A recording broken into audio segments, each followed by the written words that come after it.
Bom dia, minha boa diferença, mas danke por vossa presença ao Imainta. Blessed Wednesday, Aruba. Departamento de Governo, mas doen bom serviço na pueblo de Aruba.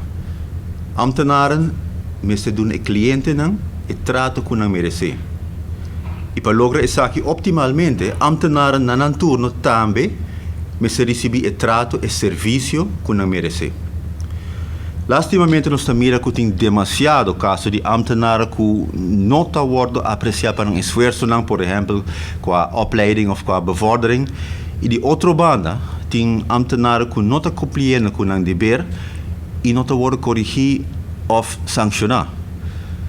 E por isso que de maioria caso, se não está tur, ambtenaren que estão diante de mesa verde para brincar para o direito, eventualmente worden ganhar door de ambtenaar. In caso assim, eigenlijk pobisa que tem somente perdedor. E ambtenaar te perde seu tempo, sua energia, seu sangue, sua motivação. E tem hopi stress. Departamento ng DRH te gasta hopi hora nang por nada, ribe caso nang aqui. E pueblo te perde hopi placa, gastana e caso ng aqui, anto eigenlijk hopi esfuerzo nang que por award husa na bienestar na serviço de pueblo. Como exemplo, com seu permiso, estou trazendo delante o caso de meu colega Tony Yearwood, onderinspecteur, polícia hopi conheci, queri, respeitado em comunidade, 35 anos de dienst, carreira exemplar. Está trabalhando por hopi anos acaba na Oranjestad, antes do edifício Bio de Wilhelminastraat.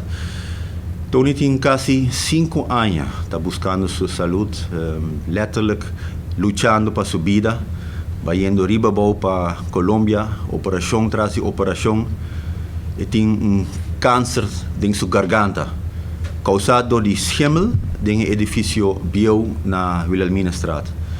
Test nang indica que o schimmel tipo nang peligroso nang ta eding.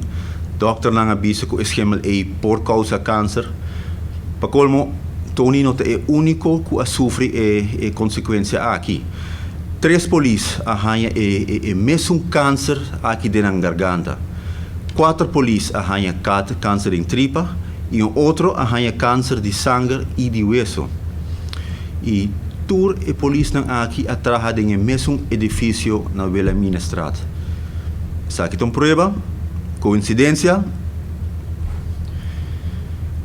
Tony, com seus 35 anos de serviço, o qual ele está fazendo, o qual ele está focusando, está exercendo sua função, liderando seu distrito, guiando seu colega na young, com toda a experiência e conhecimento que tem, mas não. Em vez de sair, ele perde seu tempo, consumir sua culpa, fazendo seu mês mais malo, brigando para seu direito para bevordering. Door de dienstongeval. Como isso é possível? Ele tem a vontade para usar a saúde, que é valioso, que ela luta para poder lograr no serviço de seu país. E merece de receber o mesmo serviço e honor aqui back. Nós não me laga gente honesto, trabalhador, queda insatisfeito. Essa aqui diz de caso lamentável que está passando na Aruba e me tenho que assim, me está contente com os ministros de Justiça na várias ocasiões. Não somente está vociferar, mas está demonstrar também que tem bedrijfsvoering alto riba sua lista de prioridade. Lo que sim me há e lo segui o ministro de Justiça e full gabinete. Banda de pen, papel, helicóptero, também está importante para o trabalho para o assim, especialmente enfocar a parte de personal sorg e cuidado de personal. Mas com qualquer outro tópico, nos gente que está donando o serviço no pueblo, não é o mais importante para dar atenção. E eventualmente, no bem-estar de nós turcos que vivem aqui na Aruba.